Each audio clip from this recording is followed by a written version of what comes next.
Et si le Mali devenait propre de son arsenal? Une nouvelle usine d'armement 100% malienne est en cours de construction dans la banlieue de Bamako.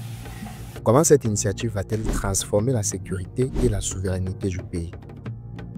Aujourd'hui, nous partons à la découverte de ce projet ambitieux qui pourrait redéfinir l'équilibre de la défense à l'Afrique de l'Ouest. Restez avec nous pour comprendre les enjeux, les capacités de production et la portée panafricaine de cette révolution militaire. Salut à tous et bienvenue sur Info et Analyse, la chaîne qui vous apporte l'actualité réelle de l'Afrique, loin des mensonges et des manipulations des médias occidentaux. Ici, on ne suit pas les discours fabriqués des médias occidentaux, mais on décrypte les faits pour vous donner une vision claire et sans filtre. Les fausses informations, les vérités déformées et les récits fabriqués pour servir des intérêts étrangers, ça suffit. Si vous refusez d'être manipulé, si vous voulez voir l'Afrique avec les yeux de ceux qui la vivent et non ceux qui la contrôlent, alors cette chaîne est la vôtre. Ne laissons plus les autres écrire notre histoire à notre place. Rejoignez le mouvement dès maintenant et ensemble, redonnons à l'Afrique sa souveraineté.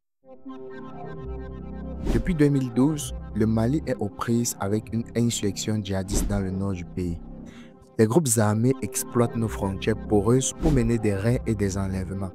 En moyenne, plus de 200 attaques sont recensées chaque année, fragilisant les villages et les convois militaires. Cette situation d'urgence sécuritaire rend toute interruption d'approvisionnement catastrophique. Jusque-là, nos armées dépendaient de contrats signés à l'étranger. La Chine pour les fusils, la Russie pour les munitions, la Turquie pour les blindés légers. Mais ces accords sont souvent soumis à des aléas diplomatiques et à des délais de livraison indus. Les retraits progressifs et efficaces après l'opération Barkhane et les tensions internationales ont laissé un vide stratégique.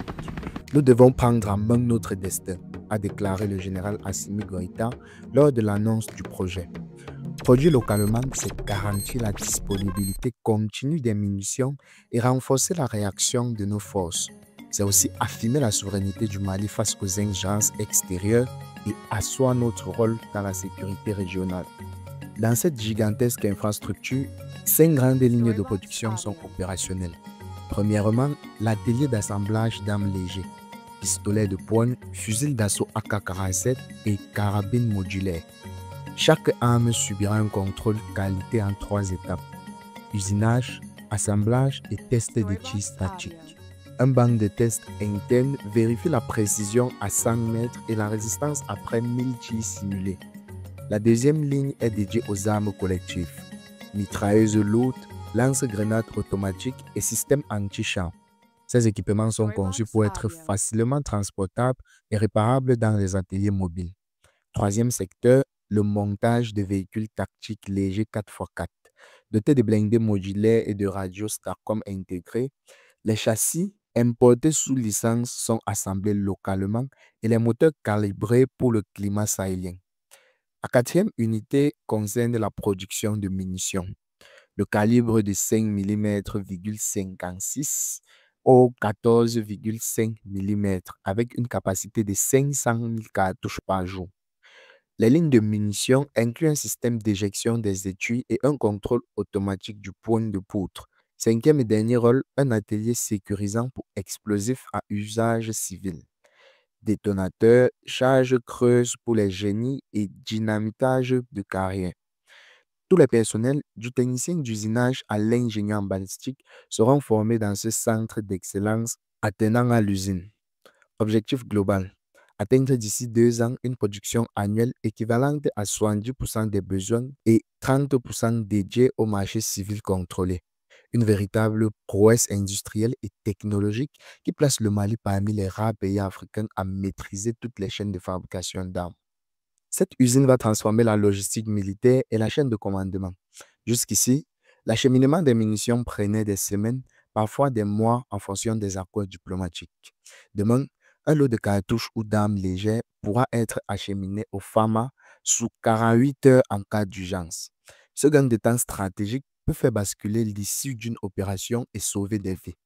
Sur le plan diplomatique, le Mali affirme désormais sa souveraineté. Plus besoin d'un feu vert extérieur pour défendre son territoire. Notre voix gagne en poids dans les enceintes régionales et internationales. Économiquement, ce sont plus de 3 000 emplois directs et 5 000 emplois indirects qui seront créés dans les 5 prochaines années. Routes, Électricité, centre de naissance.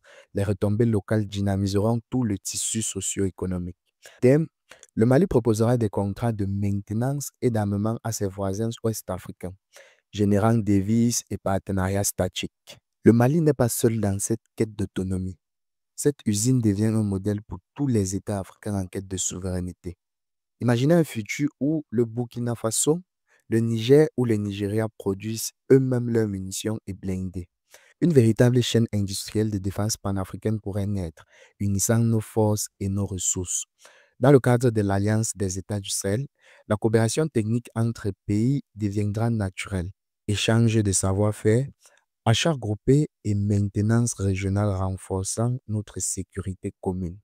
Et au-delà du Sahel, la CEDEAO pourrait négocier des partenariats industriels avec l'Union africaine et des universités locales. Résultat, une Afrique qui défend ses frontières avec ses propres armes, conçue par ses ingénieurs et fabriquée par sa jeunesse.